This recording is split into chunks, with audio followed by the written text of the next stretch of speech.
St. Pierre, Sandy, and I live in Carmel, Indiana.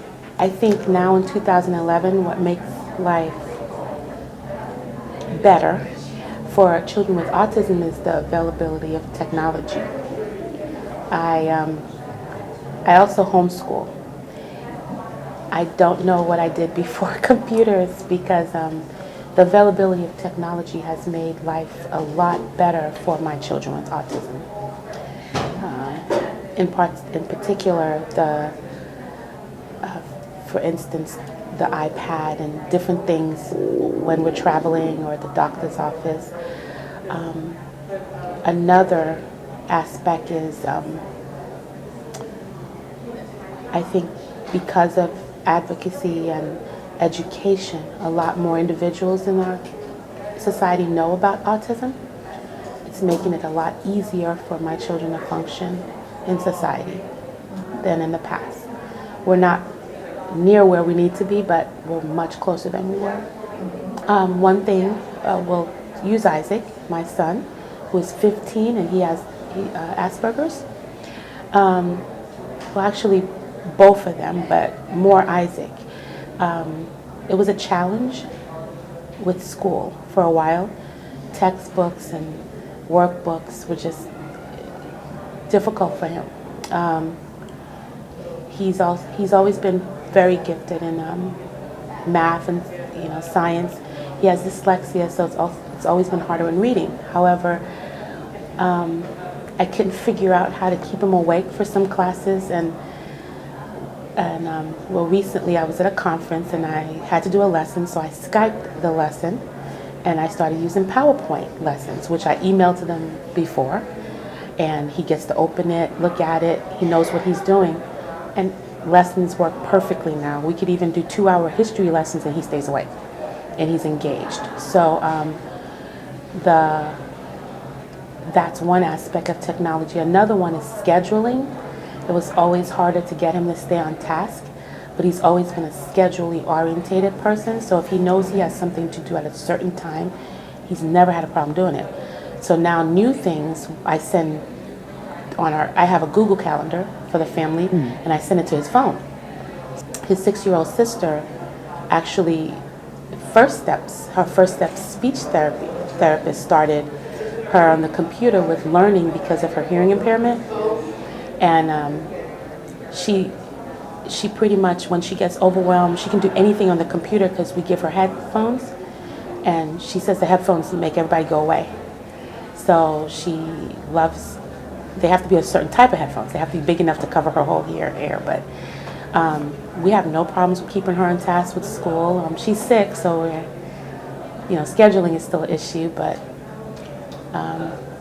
technology has helped also.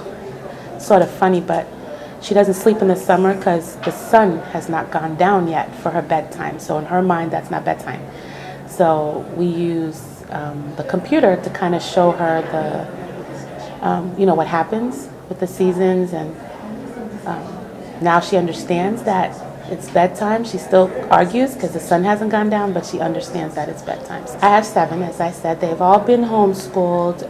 My oldest is in her 3rd semester of college. She was homeschooled since she was in 3rd grade. So for the last 11 years, we've been 10 and a half years. I was teaching in a small private school, and Isaac was in preschool when he was diagnosed. And Janice, who's the one right above him, she's 15 months older, she had a different problem. The teacher had a hard time keeping up with her. She was a little advanced, so my oldest daughter was having surgery because she has hearing problems. So I had 3 different issues, and my oldest daughter was missing a lot of school because of her surgery, and Isaac had started to get lost in class. It was a small class, but he started getting lost, and the principal asked me if I ever thought of homeschooling to get them on track. And I was like, homeschooling? Because I'm from New York and homeschooling is different than Indiana, and I was scared. But I started it then to try to give him a chance of not falling through the cracks at school. And that's why I do it, because of that. And then we kept doing it because the majority of my children are involved in theater, and two of them are actually very involved. So with different schedules, homeschooling just worked better for us. And Isaac, he doesn't want to go, a school setting right now. Right now, we started the transitioning process with Isaac to get him comfortable and understanding what college would look for him. Or he has decided he's not gonna, go to med school like his sister, or he doesn't know if he's gonna do a 4-year college. But right now he's committing to Ivy Tech, so we're starting the process with that. And the good thing is there are lots of resources. I think things have changed where there's more information available for parents like me. So I have more options. Isaac's very good at webinars, so he's fine with sitting at a webinar. So transitioning is good for us. The 6-year-old, well, it's not much happening in her life right now, but she's doing well in school. She hasn't decided what she wants to do. She's not a theater person. She's told me that straight up, but we'll see what she wants to do.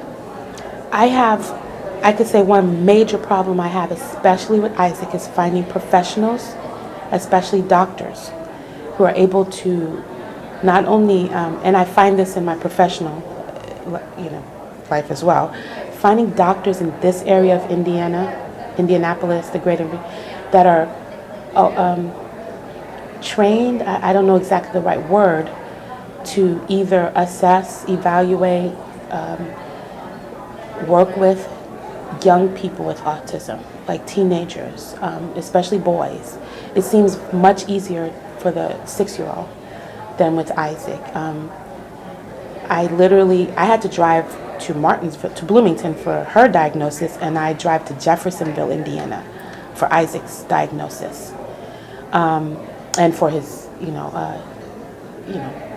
checkups or evaluations, which he needs new ones because he's older. He was diagnosed at 4. So that's been very hard and very difficult. That's a major problem I have.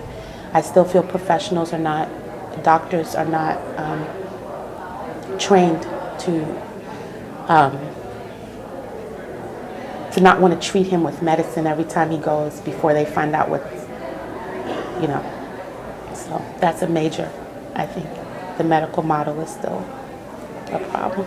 Isaac has reluctantly at first gotten involved in community theater because he needed credits for school, and I knew he didn't want to do the acting part, and he was asked if he would love to do tech at a production that his sisters were in, and he tried lighting. Obviously that didn't work, and he found out that the sound, he loved it, and after about 3 weeks they let him run it himself.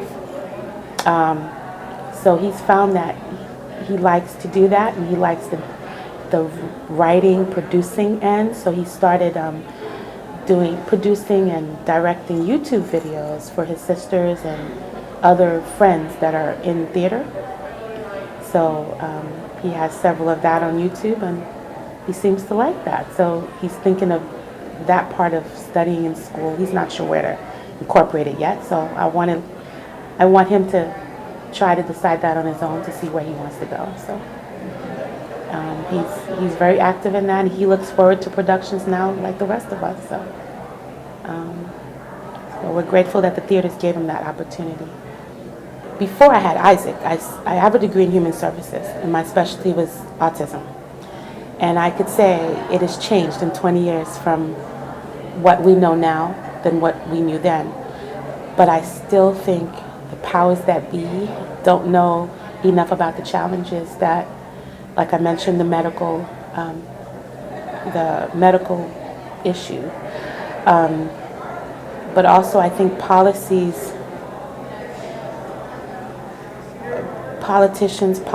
are designed to treat the problem or get rid of problems versus integrating and there's still I think politicians and powers to be needs to know that individuals with disabilities are part of communities and contribute to communities.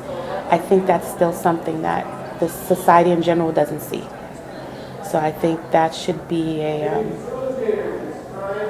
something that policymakers can, not just only the school system, but beyond that in everything. You know, we have to go to special screenings at the movie theaters so they can both be comfortable. Special screenings at the Pacer games when Isaac loves basketball. So maybe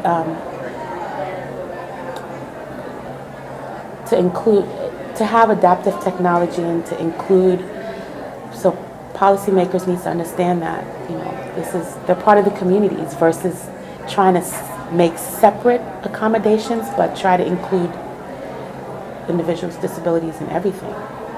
I just want to stress that I think because I started out in the field not as a parent, but as a student and a professional, and now as a parent, I sort of see things that, and this might not be popular with some people, but I'm more towards the universal design.